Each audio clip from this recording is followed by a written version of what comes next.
મારું નામ રઠવા તોરલબેન ગમતાભાઈ છે. હું ધોરણ 5 માં અભ્યાસ કરું છું. મારી શાળા રાયસિંગપુરા પ્રાથમિક શાળા છે. હું તમને એક આજે વાર્તા કહીશ. મારી વાર્તાનું નામ છે ઠાગા થયા કરું છું.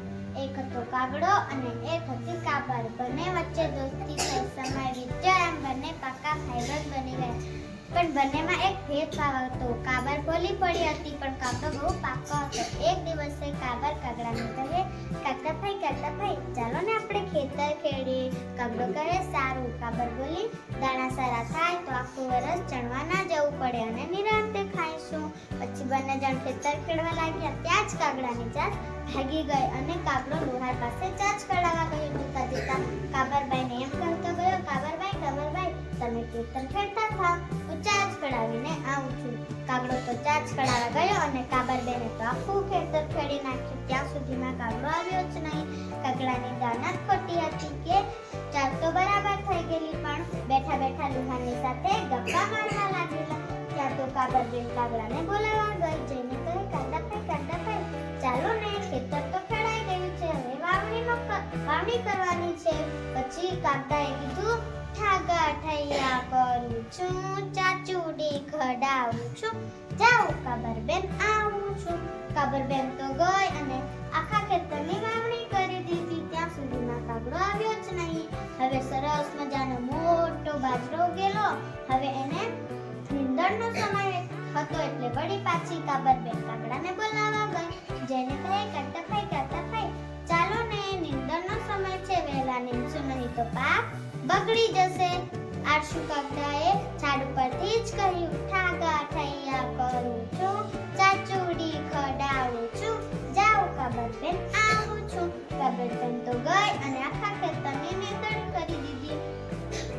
હવે થોડા દિવસોમાં એને કાપણી કરવાની હતી એટલે વળી પાછી કાબરબેન કાગડાને બોલાવવા ગઈ. જેને કહે, કાગડાભાઈ ચાલો ને, આપણે કાપણી કરવાની છે, વહેલા કાપશું નહીં તો પાક બગડી જશે. આળસુ કાગડાએ બગાસું ખાતા ખાતા જ કહ્યું, ઠાગા ઠૈયા કરું છું, ચાચુડી ખડાવું છું, જાઉં કાબરબેન આવું છું. કાબરબેન તો એની એ વાત સાંભળીને નિરાશ થઈ અને ખીજમાં આખા ખેતરની કાપણી કરી દીધી. અને હવે બાજરામાંથી એક પર બાજરાનો ઢગલો કર્યો અને બીજી પર બાજરાના ઠૂસાવાળા ઢગલો કર્યો અને કાબરબેન કાગડાને બોલાવવા ગઈ. જઈને કહે, કાગડાભાઈ ચાલો ને, ઢગલા તૈયાર છે, તમને જે ગમે એ ઢગલો તમે લઈ લેજો. કાગડાએ કીધું, મારી ચાંચ પણ બરાબર થઈ ગઈ છે, ચાલો કાબરબેન. બંને જણા ખેતરે આવ્યા અને કાબરબેને કીધું, કાગડાભાઈ તમને જે ગમે એ ઢગલો તમારો. કાગડાભાઈ તો મનમાં વિચાર્યું, મહેનત પણ નહીં કરી તો મને કેવો સરસ મજાનો પાક મળે છે. પછી પેલા મોટા ઠૂસાળા ઢગલામાં ઉડીને ગયો અને એને બધે સરસરવા લાગ્યું. હાથ પગ મોંમાં અને બધા એને ઠૂસા ભરાઈ ગયા અને કહેવા લાગ્યો, કાબરબેન મને બચાવો, કાબરબેન મને બચાવો. કાબર ફલી પડી એટલે એને ઉડીને બચાવવા ગઈ અને ફરી પાછો કાગડો બોલ્યો, કાબરબેન મને બચાવો, કાબરબેન મને બચાવો.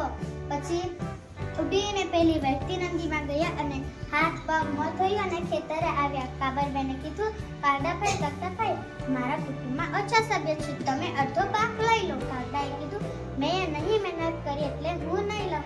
અને એમ કરીને બંને જણ અડધો પાક વેચી લીધો અને કાબરને મનમાં થયું કે હવે કાગડાભાઈ કોઈ દિવસ આવું ના કરે અને કાગડાભાઈએ ઠાકા ઠૈયા કરવાનું પણ બંધ કરી દીધું. મારી વાર્તા પૂરી.